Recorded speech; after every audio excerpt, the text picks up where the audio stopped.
Saya memiliki ayah angkat atau godfather saya sejak ayah saya almarhum. Beliau adalah salah satu orang teman curhat saya yang terbaik. Usia beliau 20 tahun di atas saya. Beliau asli Bali dan kami atau saya memiliki panggilan akrab kepada dirinya yaitu Babe. Di usianya yang kepala 7 masih aktif berbisnis. Prestasi beliau sebagai salah satu orang kaya Bali. Asetnya 12 digit. Namun humble-nya itu loh yang saya nggak nahan. Benar-benar rendah hati. Anda tidak akan pernah tahu beliau itu seberapa kayanya. Kalau melihat sekilas biasa saja. Namun begitu dia berbicara, begitu dia bergerak, kedalaman pengalaman hidupnya membangun bisnis, dalam hikmah kesehariannya sangat terasa sekali kebijaksanaannya. Raut wajahnya adalah goresan panjang perjalanan hidup yang penuh warna. Gerak tubuhnya, pemilihan kata-katanya, semua menunjukkan been there dan that. Pernah melakukan itu dan pernah berada di sana. Saya teringat 10 tahun yang lalu ketika saya merasa lelah mengelola kehidupan, termasuk mengelola bisnis. Turun naiknya bisnis seperti naik roller coaster. Terkadang di atas dengan aset besar, mobil berbaris kinclong. Tak lama kemudian semua hilang, bahkan berhutang. Lalu 3 tahun kemudian bangkit lagi lebih besar dari yang kemarin. Dan beberapa saat kemudian mulai lagi ke ayun turun. Alasannya beragam,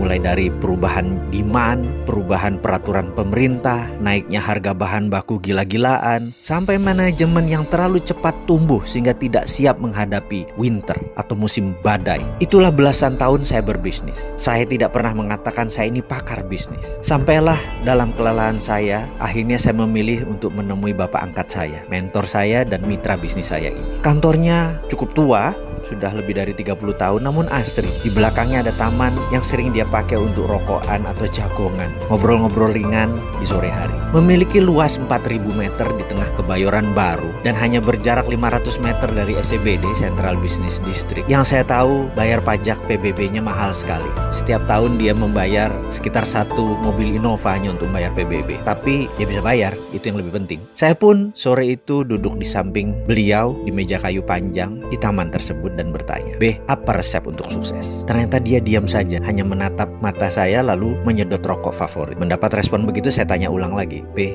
apa resep sukses?" Kali ini dia tidak melihat saya, namun tetap merokok, menghisap sangat dalam.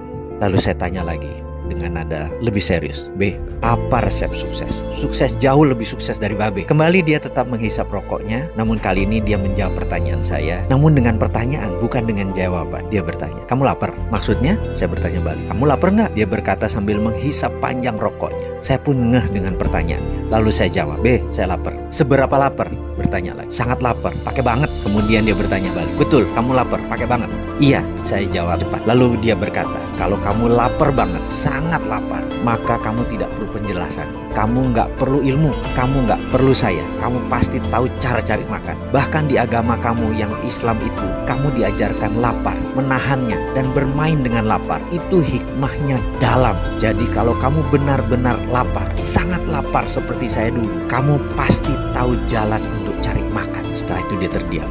Saya pun terdiam panjang dengan perkataannya. Rupanya kenyang itu membuat manusia berhenti bergerak. Sementara kalau lapar, mendadak kita menjadi manusia yang tidak terhingga. Infinite being. Stay hungry, stay foolish. Ini mungkin salah satu hikmahnya.